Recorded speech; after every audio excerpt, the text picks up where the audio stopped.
This is Jai Sung. That day, he managed to escape from being chased by the people he had scammed. Jai Sung's talent for scamming came from his father, who was known as the Night Mist. At that time, his father was forging someone's passport named Yu Chil. Yu Chil had just stolen money amounting to 5.2 trillion won and would flee to China. When Jai Sung heard that, he was shocked, remembering that his father once said it was time for him to repent as a fraud. His father then convinced him that this was his last fraud, so he didn't need to worry about it. After that, his father immediately left to meet Yu Chil, only to be found dead in an abandoned warehouse the very next morning. Jai Sung was sure that his father had been killed, but the report from the police instead stated that his father committed suicide. Even though news spread that Yu Chil was also found dead, Jai Sung didn't believe it in the slightest. He had a very strong feeling that Yu Chil was still alive and was the one who had killed his father, so he went looking for Yu Chil to avenge his father's death. Years later, a beautiful woman named Chuja was seen in jewelry. She was trying to commit theft there, and when the shopkeeper was not looking, she started her action by exchanging the original necklace for a fake one. But unfortunately, the action was discovered by a detective named Sik-dong and Kim, who had been hunting for her for a long time. And that day, they finally succeeded in catching her. The three of them actually recognized each other. They were a gang of thieves, and what happened in the shop earlier was nothing but a part of their plan, and because of that, not only they could take the jewelry, but they were also paid for catching Chunja. On the other hand, a prosecutor named Park managed to arrest a policeman suspected of receiving a bribe for helping Yu Chil escape. Park was giving information about the police that he had just arrested when suddenly a journalist asked about Yu Chil because some rumors were saying that Yu Chil was still alive. Upon hearing that, while holding back his annoyance, Park said that he also hoped for those rumors to be true so he could catch Yu Chil with his own hands. After that, Park angrily met his superior. He openly said that he was fed up with having to keep looking for a scapegoat to cover up the case of his superiors who accepted bribes from Yu Chil, and now people became suspicious that the Yu Chil's death was just a hoax because a man named Kang Seok, one of the Yu Chil's right-hand men, was spreading rumors about a list of people who had received bribes from the Yu Chil. Feeling threatened, his superior asked him to immediately solve the problem. He was promised a very tempting position if he managed to clear off the suspicions.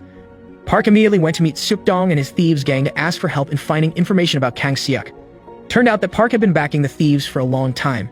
They weren't just a random group of thieves. Kim was really Suk-dong god at computers, so it didn't take long for him to collect all the information about Kang Seok. Kang Seok was once in prison for 3 years because he was caught collaborating with Yu Chil.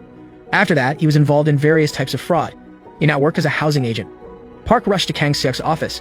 Kang Seok's office looked very messy.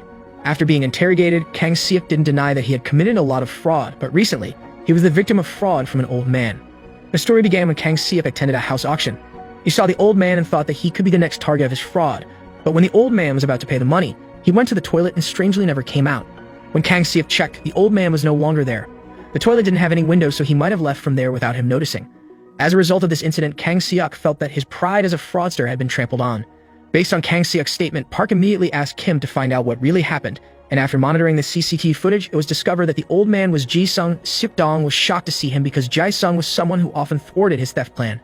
Not long after, Kim managed to track down Jai Sung. Park and Suk-dong rushed to catch up with Jai Sung, and after a long chase, they managed to catch him and beat him unconscious. After he regained consciousness, Jai Sung's hands were handcuffed so he couldn't run. Seeing the chance, Suk-dong bet him up to vent his revenge, and after that, Park started interrogating him. He asked Jai Sung's reason for deceiving Kang Seok, and without even denying it, Jai Sung explained his motive that he wanted to lure Yu Chil out of his hiding. His words shocked them because as far as they knew, Yu Chil had died when he fled to China, but Jai Sung said that he saw that Yu Chil was still alive when he was in Thailand, but because he was caught spying, he was caught and beaten. Since then, he swore he would never let him alive in peace again. Not wanting to be fooled, Park immediately checked Jai Sung's background and found that he had absolutely no criminal record. He was completely clean, so when Park was gathering with the officials, he told them all about the fact that Yu Chil was still alive. Of course, this news shocked all of them. Park then revealed his plan to kill Yu Chil so that he no longer had to cover up their case. However, unexpectedly, they all strongly opposed Park's plan and instead cursed him for betraying all the effort he had put into burying their case.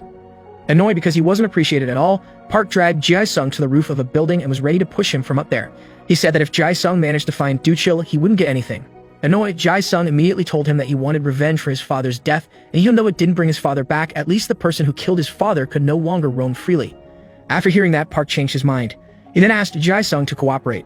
At first, Jai Sung refused, but because Park allowed him to eliminate Yu Chil after catching him, he finally agreed. The next day, they made a plan to catch Yu Chil and his gang of thieves.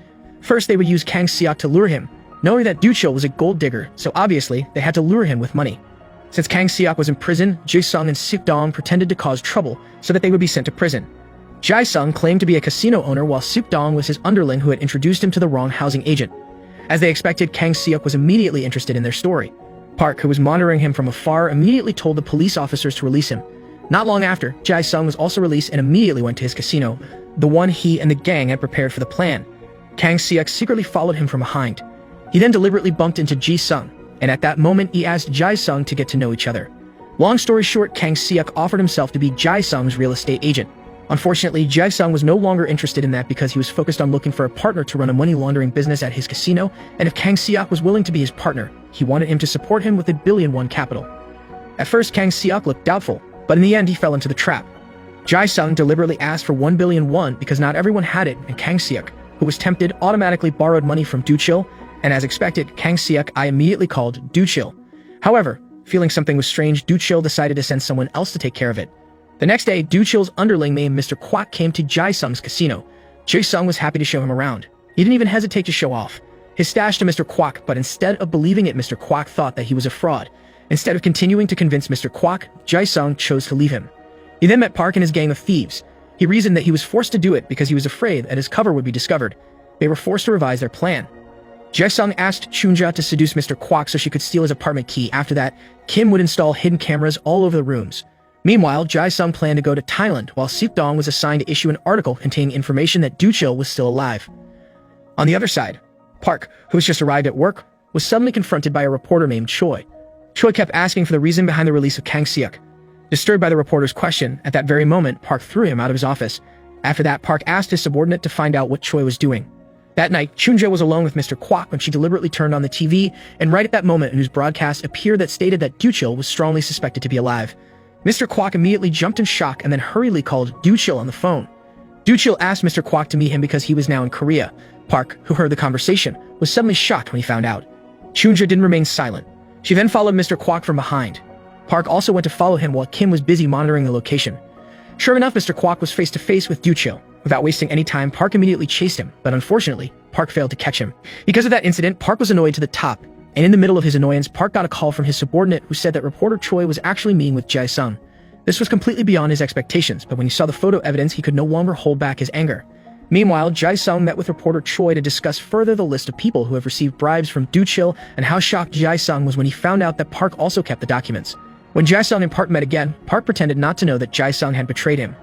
He then gave Jae-sung a gun to finish off Do-chil, who was still in Korea, but Jae-sung refused because he still wanted to kill Do-chil with his own hands, so Park secretly told Sik-dong to eliminate Jae-sung, and in return, he would release him as his prisoner.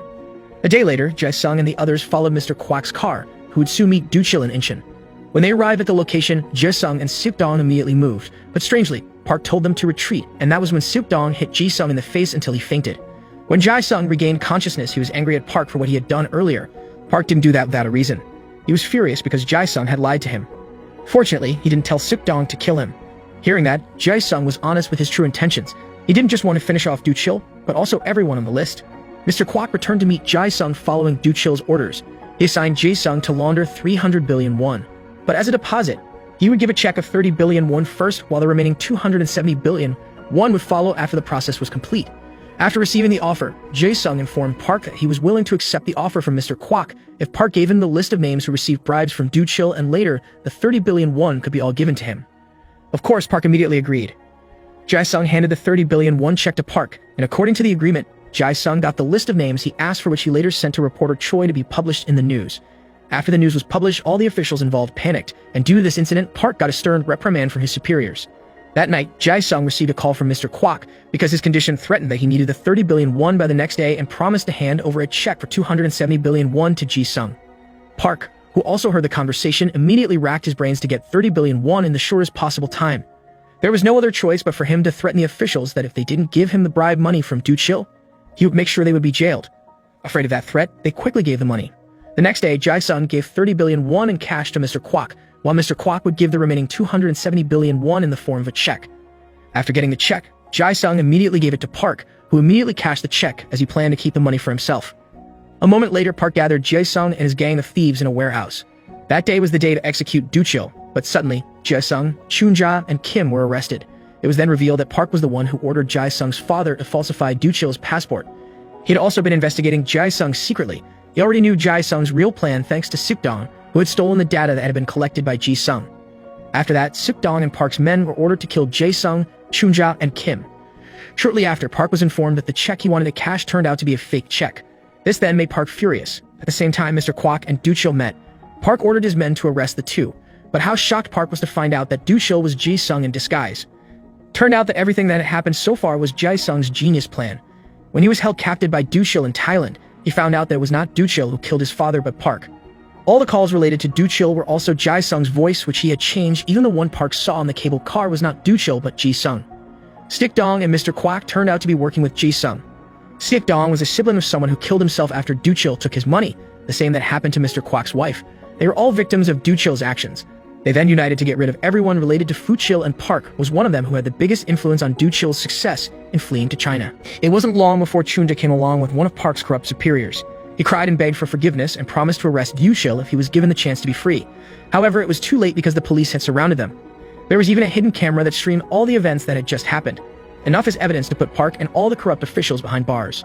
After all that happened, Ji Sung and his friends got a jackpot of 30 billion won that Mr. Kwak took. The next mission they had to do was to hunt for Du Chil, who still roamed somewhere.